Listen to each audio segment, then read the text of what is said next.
Hola, muy buenas tardes y bienvenidos a esta nueva sesión de Casa Mediterráneo. Muchas gracias a quienes nos siguen desde sus casas. Hoy conversamos sobre el daño ambiental irreversible al que se enfrenta la cuenca del Mediterráneo, a menos que se tomen acciones urgentes y decididas para detener las tendencias actuales, según alerta el último informe sobre el estado del medio ambiente y el desarrollo en el Mediterráneo, publicado por el Programa de Naciones Unidas para el Medio Ambiente, el PNUMA. Hoy analizamos este informe con su coordinador, Gaetano Leone. Graduado en Ciencias Políticas y especializado en Relaciones Internacionales, Leone tiene una dilatada experiencia en asuntos políticos internacionales, especialmente en el campo del desarrollo sostenible. Empezó su trayectoria en Naciones Unidas en 1988, donde ha desempeñado puestos en el Programa de Naciones Unidas para el Desarrollo, el PNUD, en UNICEF, en ONU Habitat, además del Banco Mundial. Entre 2010 y 2014 fue el subsecretario del Panel Intergubernamental de Expertos sobre el Cambio Climático de las Naciones Unidas. Gaetano Leone nos atiende hoy desde Atenas. Mr. Leone, thank you for your time today. Thank you very much, Bea, and good afternoon to all. It's a great pleasure to be with you. Thanks for the interest in this very important issue, the situation of the Mediterranean. Thank you. Thank you. Rising inequality, biodiversity loss, the growing impact of climate change and unrelenting pressure on natural resources could lead to irreversible environmental damage in the Mediterranean basin, according to the new report, The State of the Environment and Development in the Mediterranean by the UN Environment Programme, which you coordinated. Mr. Leone, what are some of the main findings of the report? Yes, this report, it's part of a series. The previous one came out 10 years ago. And so it's really the most up-to-date picture, high-resolution picture, I would say, of the situation of the Mediterranean Sea, the state of both ecosystems and socioeconomic systems. It's been produced by UNEP, as you said, the Mediterranean Action Plan, which acts as secretariat to the Barcelona Convention, and that I coordinate. And it's been produced by one of our regional activity centers, Plan Bleu, based in Marseille, France. The report is very timely. It gives us a very worrisome picture. The Mediterranean is not doing well. And this is timely because policymakers, decision makers, now more than ever, especially as we battle the the impact of the COVID pandemic, and as we prepare for the reconstruction, decision makers will be called to make some very tough decisions. And the report provides them with the knowledge, the science that is needed for the best possible decisions that need to be made. So if I had to choose just two messages, two major findings. The first one is that the region is not on track to achieve the sustainable development goals that all the governments of the world decided upon in 2015, and that must be reached by 2030. So that's the first message. We are not on track. The second one is that unless urgent and resolute action is taken to halt the current trends, environmental degradation could have serious and lasting consequences for human health and livelihoods in the region. So the report was prepared just before COVID-19 hit us, and yet I can say that a lot of the findings of this report are even more relevant because of the COVID-19 crisis. Let's not forget, this is a so-called zoonotic disease, a disease that we feel has a direct link with the fact that the relationship between human and nature is not the way it should be. We need to, as the Secretary General of the UN has said, we need to make peace with nature. So a couple of facts from the report that support these two main findings that I described before. The first one is statistics. In Mediterranean countries, 1 out of 3 people live in a coastal region, and this figures continue to grow, with obvious impact on what the coastal and the marine environment of the Mediterranean situation is. Large inequalities remain between north, south, east, west, driven by persistent gaps in wealth, political situations, traditional tensions, as we all know. And Mediterranean is increasingly vulnerable to external shocks, including environmental shocks. So we have a picture of uncertainty, which is compounded by this triple crisis that we have: biodiversity, on pollution, climate change, in addition to economic and social factors that are also impacting us. So it is a fact, and it transpires very well from the report, that the economic sectors are putting increasing pressures on the environment, driven by rapid growth in, unfortunately, sectors that are very, very polluting. And pollution is made of nutrients, of heavy metals, persistent organic pollutants, pesticides, hydrocarbons, marine litter. There's a lot of talking of plastics.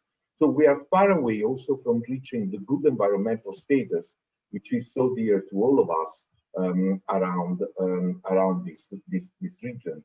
It is calculated that the Mediterranean will be a hotspot for climate change.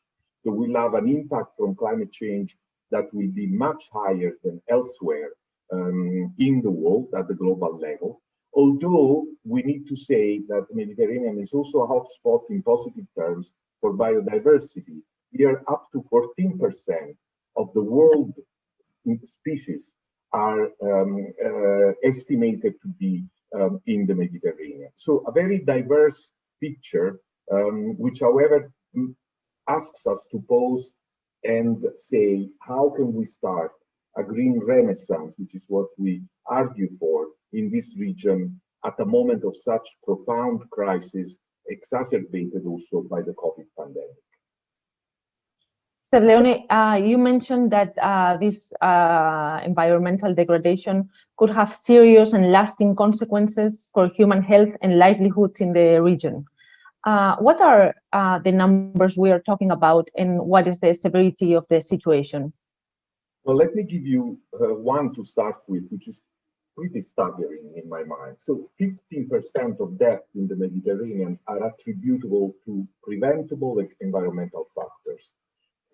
For instance, in 2016, more than 228,000 people died having been prematurely exposed to air pollution. They died prematurely when, in fact, a better environmental situation would have prevented that death. And of course, this may also have had, I mean, science is still developing an important impact also on the outcomes of COVID-19. Now, if you think that there is more than 500 million people living around the Mediterranean, and 1 out of 3 live near the coast, as I said before, this means that very large numbers of inhabitants around the Mediterranean are exposed to air pollution from ships, in addition to other sources, including road traffic and industry. And this is why I open a small parenthesis here. So the Barcelona Convention is a UN treaty, which has been signed by all the riparian countries of the Mediterranean, plus the European Union, 45 years ago. So what we do is we have some legally binding decisions, instruments, the convention itself, the protocols that address all aspects of environmental degradation and its prevention. And on this specific issue of air pollution, we are working very closely with the government and all our partners to make sure that the Mediterranean gets designated as an emission control area from certain emissions coming out from shipping. So you can imagine the extraordinary progress that such a decision would bring in terms of health for the ecosystem, and also in terms of human health of those people who are exposed because they live on the coast they work on the sea, are exposed to this emission. The Mediterranean is polluted by an estimated 730 tons of plastic waste every day. And I repeat it. So 730 tons of plastic waste every single day. Plastic is now between 95 and 100% of total floating marine litter in the Mediterranean. And it covers, it's estimated, more than 50% of seabed litter is made of plastic. The Mediterranean region, as I mentioned briefly before, is warming 20% faster than the global average. So climate change has, which is already terrible in its impact around the world, will have wide-ranging impacts in the Mediterranean, including on wildlife, marine, freshwater ecosystem, and soil fertility. This will also mean, in our projections, a 20% reduction in crop productivity, with a clear impact on agriculture, on food security for the populations living around the Mediterranean, and especially North Africa, given the moving, process of desertification, which is linked to climate change. And also, our background, our history and culture, because Mediterranean is not just an ecosystem. Mediterranean is such an integral part of the identity of those people like us. I come from Naples, in the heart of the Mediterranean, who live here, who have grown here, who work here. 85% of the 48 World Cultural Heritage sites that are low-lying in the Mediterranean region are at risk of flooding. 75% are at risk of coastal erosion. So there is also a cultural impact, a cultural aspect of this. And all this why? Because humanity is placing too much pressure on the natural world with damaging consequences. And I could give you more examples, but what I want to say is certainly that in the Mediterranean, like maybe more than in other regional seas around the world, life and livelihoods depend very directly from the natural resources of the sea.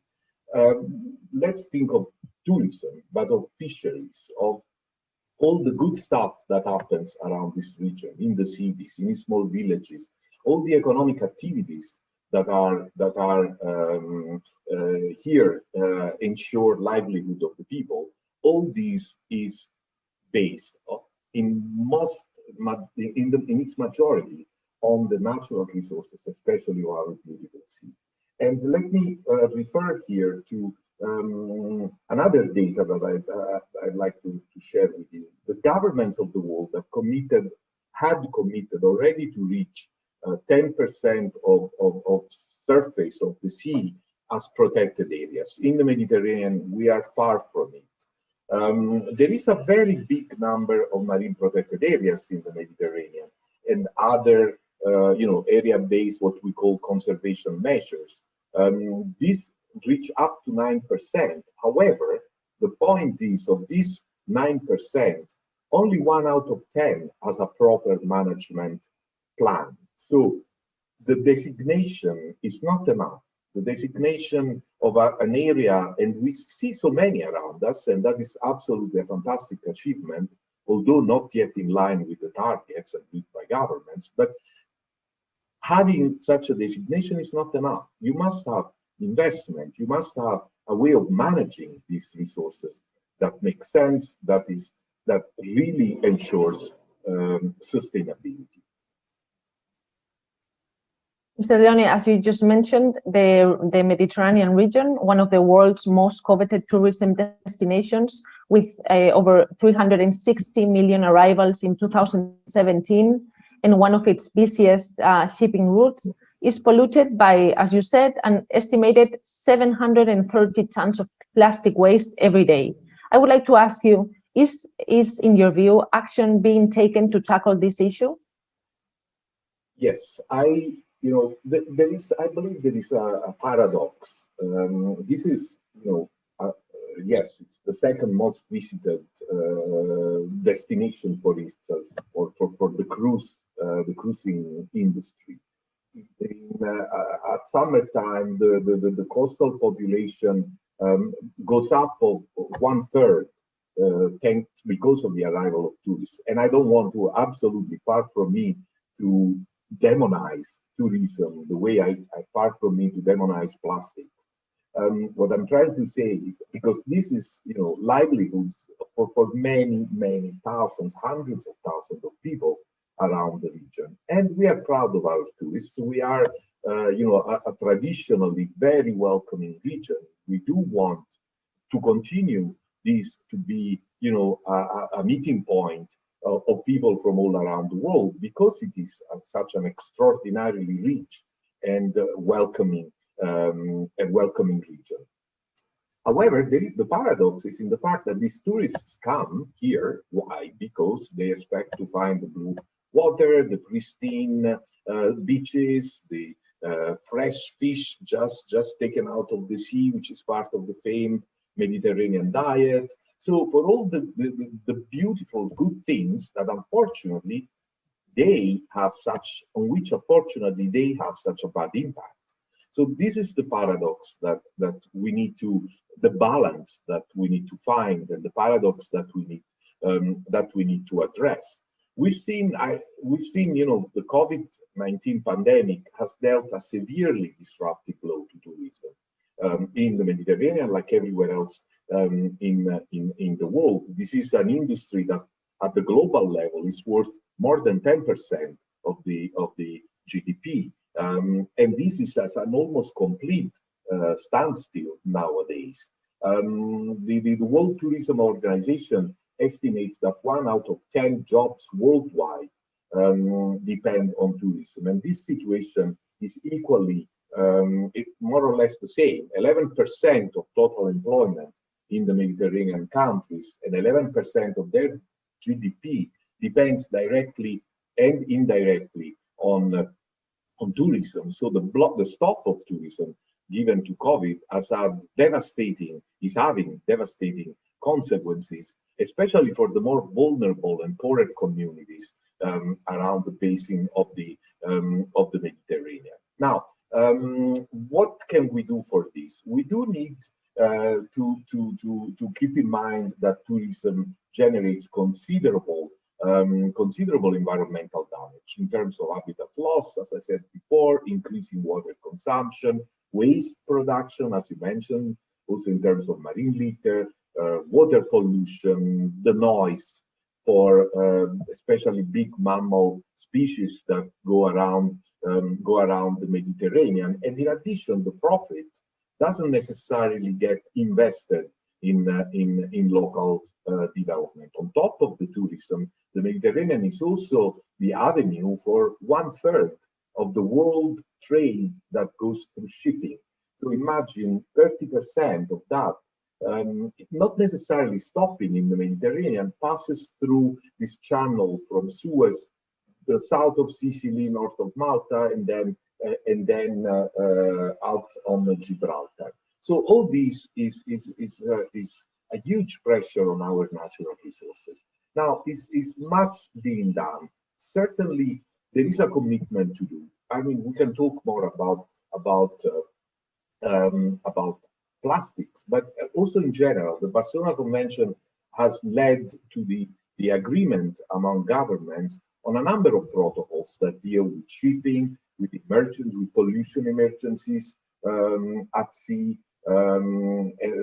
deals with dumping of pollution into the sea, land-based sources of pollution, etc.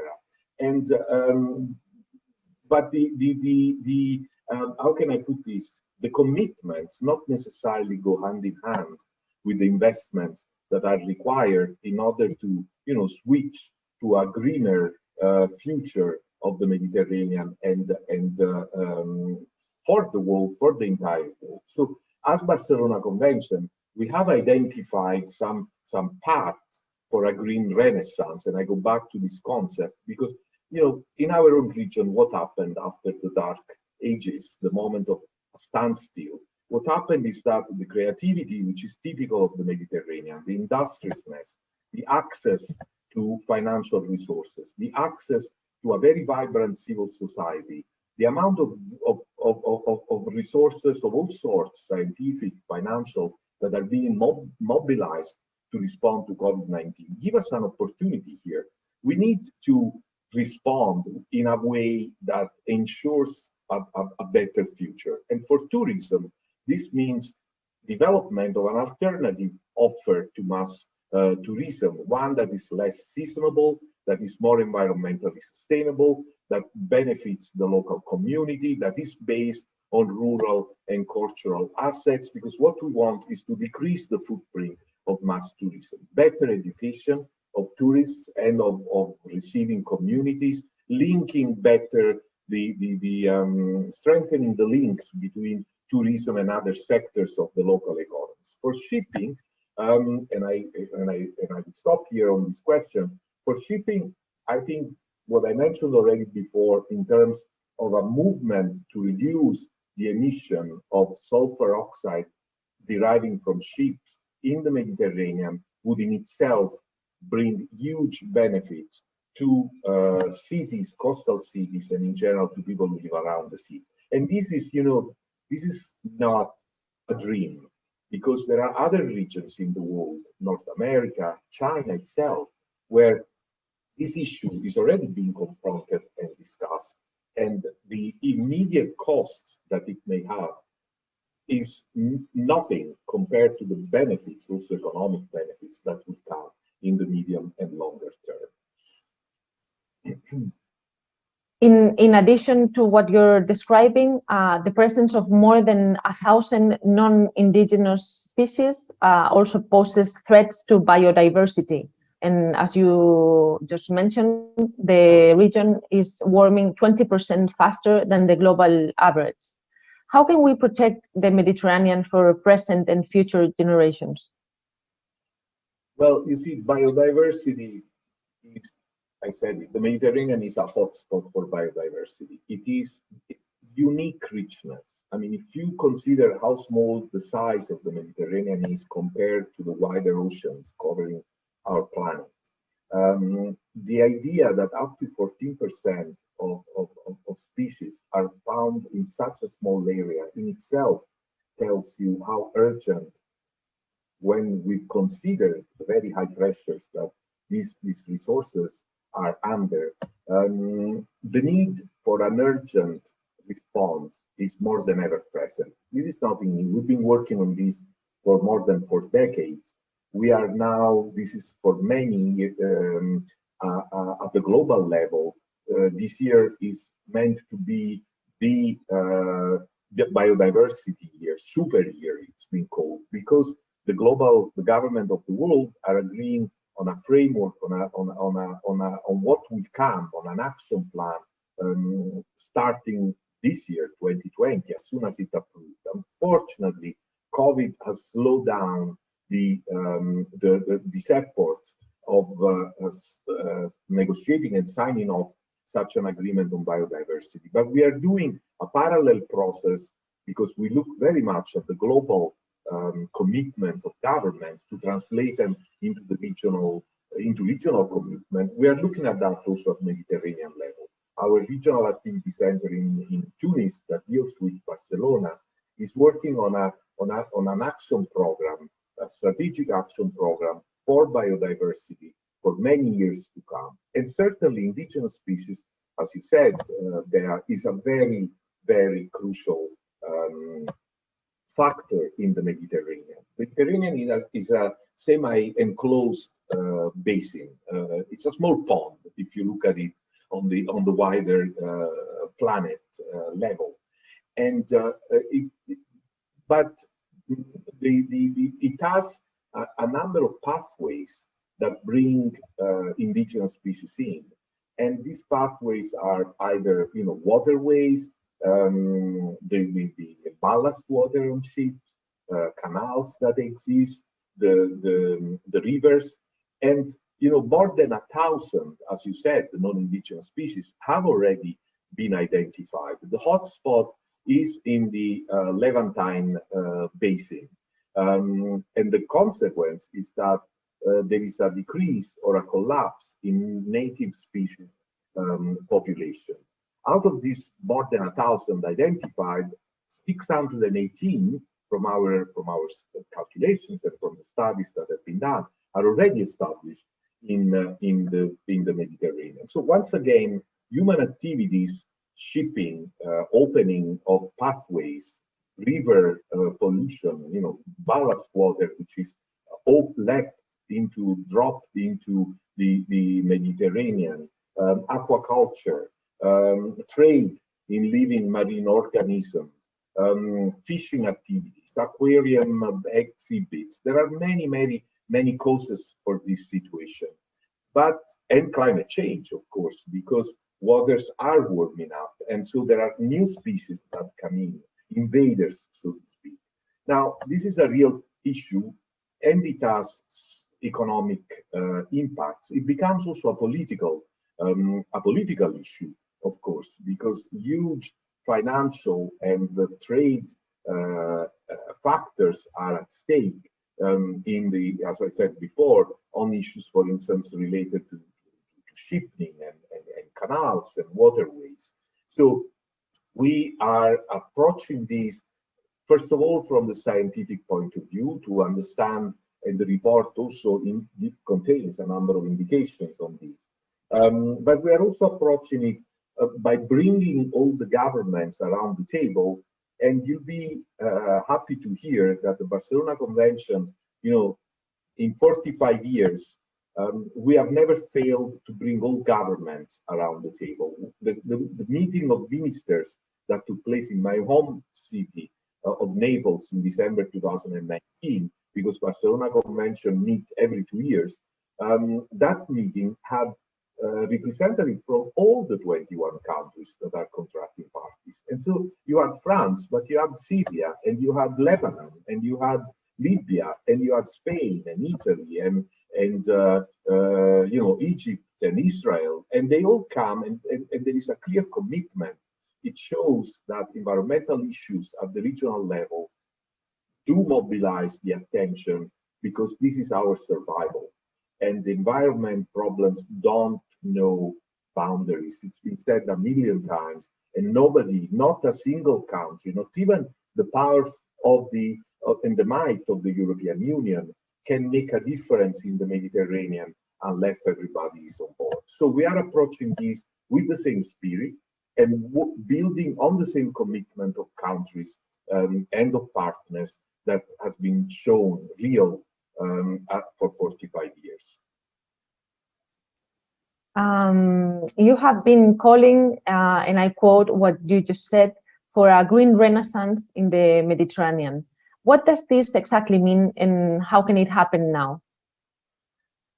Well, I said it already very briefly. The pandemic has really been able to mobilize. I certainly do not welcome the terrible toll of death and sorrow that we all are going through, and especially in our region. This counts some of the most affected countries in the world. So I'm not saying that COVID was how can I put this, a necessary terrible thing to happen for us to wake up. We know there is enough awareness, there is enough knowledge, there are enough resources. But what COVID has done, it has mobilized in an unprecedented way resources. First of all, awareness.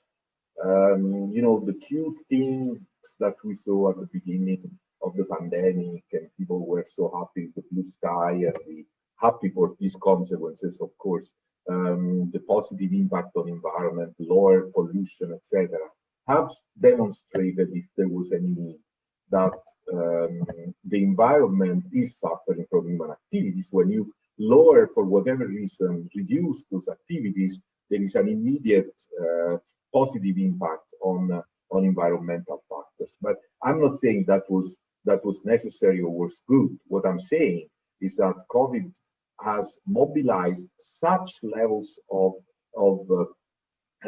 interest and attention, and most importantly, such huge financial resources in our region, like around the world, that they present us with an opportunity. We will be called to build back. And as I said before, The Mediterranean, there is one thing here. This is a region that has been leading, in a leading position in the world, north, south, east, west, for thousands of years. The resources that we have, the resourcefulness that we have here, the creativity, the access to universities and research institutions all around the basin. I'm not talking only of the richer north. The awareness, the very lively civil society that we have here, the processes that exist, the youth that is finally not only raising its voice, but demanding a place at the negotiating table. All this presents us with an extraordinary opportunity, and I call it a green renaissance because that's what we need. We need to, you know, do the green switch. And in this, I want to also say, we have a regional activity center, which is based in Barcelona, in fact. It's called the Sustainable Consumption and Production Center of the Barcelona Convention. And they work specifically on issues related to a switch to more sustainable patterns. So what I think is that the pain, the terrible things that the pandemic had thrown up at us now also must be an engine for better responses. And I just, you know, one thing I want to say, it's estimated that a switch to production of more sustainable, non-fossil sources of energy generally produces 2.5 more jobs than the fossil fuel industry. So what are we waiting for? I mean, we do have the technology. Never before we had this level of knowledge. Never before we had the capacity of such investment. Never before public opinion has asked for change like now. Never before partnerships have been so strong. So why do we want to be remembered as the generation that messed it up, when in fact we can be remembered as the richest generation that also made it happen, that the world was left for the future in a better way than we found it. And the clock is ticking very fast.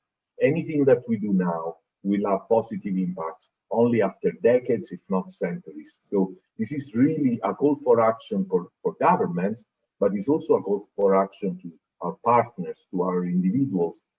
We all need to work towards that green renaissance, and it's an opportunity that we have now. We may not have it again. Indeed. Now going further into the report, it calls it identifies a series of levers of action, the first of them being incentives and capacity building. Yes. I would like to ask you, what does it mean by this? And could you please provide some concrete examples of how can they be implemented? Yes. So let me say, I mean, you know, there is a lot of technical explanations in the report, which I, in any case, would invite all the viewers, all those in the audience, to visit on our website and on the website of our colleagues at Plan Bleu. These levels of action are 5. So one of them, as you say, there is incentives and capacity building. The other one is cooperation across sectors. Another one is prevention. Another one is building resilience, the way we respond, the capacity that we have to respond in an uncertain situation. The fifth one is enforcement. So incentives and capacity building means that we need to, and here governments obviously and the private sector have a crucial role. We need to phase out environmentally harmful subsidies. On the other side, mobilize options that are more sustainable. So remove subsidies, for instance, on non-renewable energies, on groundwater extractions, so on activities that have a particularly negative impact on the environment, in favor of other sources of energy, for instance, that will be less negatively impactful. And this also includes giving the power to local administrations to actors so that they can implement both at their level, but also at the regional and national level, the commitments and measures that have been agreed. So I think capacity building is something that we have done all along since our inception in 1975-76. And this means in a region like ours, where there is so much knowledge and there are so many resources, as I said before, and where there is such a tight interdependence, the learning and sharing of lessons through a very strong network of research institutions, of partners who are very active on the ground, support being given to governments and local authorities and partners coming from the richer places around the Mediterranean. This is what is needed in terms of capacity building. And let's face it, I mean, we are in a region which is blessed in many ways. And, we have indeed huge inequalities and imbalances. But at the same time, we also have some of the most vibrant and richer countries in the world. And I'm not talking, as I said before, only of the countries that are now have the highest GDP. So there is a tradition in this region of knowledge, of financial mobilization, and of exchanges. So let's build on that and continue building on these capacity building principles that are absolutely necessary so that we all have equal access to the knowledge. I think, you know, the pandemic has also shown that everybody is talking about a crisis in multilateralism. And it is true because, you know, in a moment of crisis, generally, you run for what is really the most immediate needs. And the most immediate need is to feed your children, to send them to school, to have a roof on your head. At the same time, though, I do believe that in our time and age, international relations, multilateralism, international exchanges, capacity building, technological transfers, these are things that our technologies not only allow, but get enriched from. So this is what we mean by that first lever of incentives and capacity building. Thank you, Mr. Leone. The report also calls for intersectoral cooperation, as you said, and prioritizing sustainability in all sectoral policies. How can we ensure this cooperation, as you were describing? Look, I think, I mean, what we are doing, I can give you a number of examples, but before getting into the examples, let me say that, you know, environment, if anything, has suffered from being considered a sector. So even at the global level and within the environment, you know, you have an institution that deals with climate change, an institution that deals with biodiversity, an institution that deals with trade in endangered species, and I could continue this list. At the governmental level, you have the Ministry of Economy, Environment or Ecology. You have but then you have a Ministry of investment, for industrial development, etc., etc. This sectoral approach is not what we need. We are seeing now trends that are moving out towards a deeper integration, because environment is not a sector. Environment is our life, is our survival, is anything that we do. We cannot talk about tourism if we don't talk about why tourists are coming, as we said a few minutes ago, and what type of impact they have on the environment. We cannot talk about the banking system if we don't understand the impact of certain investments on the environment, which is our survival, which is the survival of the next generation. So this integration is absolutely necessary, and I believe very strongly that the dimension where this integration happens most successfully is at the regional level. And I see it with our own experience. The Barcelona Convention does not have, you know, one pillar which is biodiversity, one pillar which is climate change. We work on marine protected areas while we deal with tourism, or we work on new young entrepreneurship when talking about integrated coastal zone management. So this integration is absolutely crucial, and which also means that we need partners from all the sectors. Now, take plastics. We cannot address plastics if we don't have the industry with us. So plastic at sea is not only an environmental issue. Plastic at sea is something that has an extraordinarily negative impact, going back to the discussion before, on tourism, on which hundreds of thousands of families depend. But how do you deal with it? You must have with you the plastic industry, which is the one that can come up with new technologies, which is the one that can come up with proper investment, it's the one that can come up with prevention of that plastic ending up into, bad management of waste and then eventually into the sea. So this is what it means, and this is what we do in the Barcelona Convention. But I also want to pay homage to a number of, pick a country which is relatively small around the Mediterranean, Tunisia, which has recently set up a ministerial commission on maritime efforts, a general secretariat for maritime affairs with a specific mandate for intersectoral cooperation. Look at the Ministry for Ecology that you have in Spain, or the one that exists in France. And this is what we are talking about when we say we need to move across sector in order not only to understand better the issues, but also to design the responses that, exactly because they look at partners in all sectors, may be more successful than others that are sectoral, obviously. And what about preventive action? Are governments already implementing measures that prevent degradation? Look, I can come up with an old saying, an old man like me, prevention is better than cure.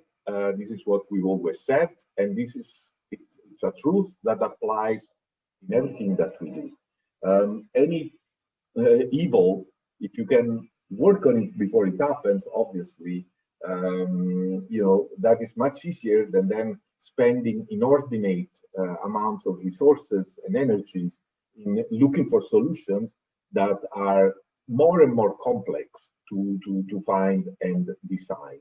So let's look at pollution, for instance. So we have a program that now, since the mid-70s, has been assisting government and working with partners in preventing pollutants from entering the Mediterranean Sea. So we have a number of instruments. I don't want to become too bureaucratic, but our legal framework as a UN allows us to have legally binding instruments that governments must translate into national legislation. So one of these, for instance, is the Land-Based Sources of Pollution Protocol. Another one is the action plan that we have for now 7 years on addressing marine litter.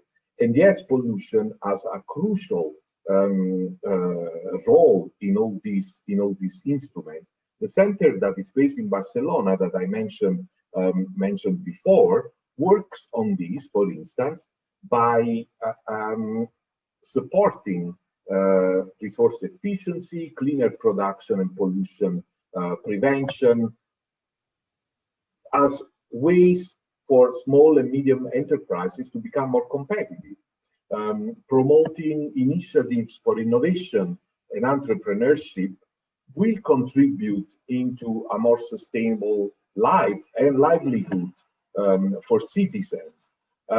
Introducing the concept of sustainability in university and business school curricula will prepare our younger generation in reducing the impact that they have on the natural resources that we use, training public authorities to understand that when they do procurement, if that procurement is green, meaning is more attentive to the need of environment, well, that procurement is going to have a long-lasting effect that goes well beyond the few euros that they may today save by going the traditional, more expensive, less sustainable way. So ultimately, I would say that the UNEP-MAP Barcelona Convention system is geared towards avoiding degradation in order to stay the course on sustainable development. The document also talks about, and I quote, resilience building under uncertainty. What does this mean, Mr. Leone?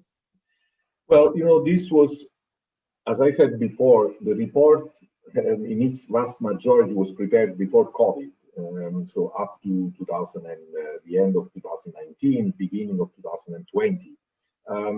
And yet it was very prophetic, because resilience, what does resilience building means? Means that as our communities, as a society, we become more resistant to the negative impact of crisis. And this is particularly important under uncertainty, meaning when we cannot predict where we are going. And, last year, the year we are living now, I believe, is really emblematic in this sense. We need to build our resistance in a moment of extraordinary, unprecedented uncertainty. So the point here that we are trying to make is that we need to take active steps to reduce the vulnerability of our society and economies to future shocks. I mean, UNEP had been talking about zoonotic diseases, to use a technical term, now for many years. What this zoonotic diseases is when biodiversity gets degraded to the point that you have a number of viruses, in this case, jumping from animal hosts to human. So the biodiversity that creates our protection is eroded, and you get a terrible consequence, such as the pandemic that we are witnessing nowadays. The pandemic has also put the accent on stark inequalities, on lack of preparedness to deal with shocks of this magnitude. And so, if you think how much bigger the shocks of climate change, and now nobody or very few still question. I mean, the science has spoken for decades now. Governments have accepted the fact that climate change is here, is created by human activities, and it will have very dire consequences. So when you think of the impacts of climate change and you compare them to the impact of a crisis such as COVID-19, you also realize how much better prepared we need to be for the impacts of this crisis. But how to do it? This is the big question in front of us, because there are no quick responses to solve the climate emergency. The same way, the super fast vaccines, still there are so many questions on COVID around us. But we do have nature with this extraordinary, immense restorative power, and some of the most cost-effective solutions. So I think we do have, by working with nature in order to tackle the climate crisis, we do have the potential to reduce emissions by more than a third of what is needed by 2030, and to build climate resilience. So what I'm trying to say here in a nutshell is that investing in healthy Mediterranean ecosystems will act as a protection for the entire region from future shocks. Addressing the inequalities that exist at the social and economic level will have an impact in ensuring healthier ecosystem, and therefore minimizing our risk towards that shock. And as Barcelona mentioned, we do have a number of instruments that are working at mitigating the conflict between ongoing activities and that may have a negative impact on environment, avoiding conflicts, anticipating future developments. Just to mention one before I stop, we are now working on a scenario report for what would the Mediterranean be in 2050, so that we can provide a number of options to governments to make decisions that will reduce the risk, will support healthier ecosystems, and will, in a way, act as on an informed basis for the sustainability of, and the environment of those that for those who come after us. Well, unless there's anything else that you would like to add, I think that with this idea, we thank you very much. Yes, maybe just one comment, Bea, which I think is important. There is a lot of talk of commitments that governments and individuals take. Everywhere we are asked to make commitments. I want to say that we don't need new commitments. What we need is to really do what we have promised to do at all levels: governments, non-governmental, civil society, individuals, private sector, etc. Because this is the only way we can move forward. We don't need new commitments, we don't need new instruments. Help us, everyone, implement the commitments that have been made by our governments, the commitments that we ourselves make in order to have a better future for this region that we call home, and which is unique in its richness and its beauty, and that we want future generations to enjoy as much as we have. Indeed. Thank you very much, Mr. Leone, for discussing the state of the environment and development in the Mediterranean report with us today. We very much appreciate it. Thank you. Thank you.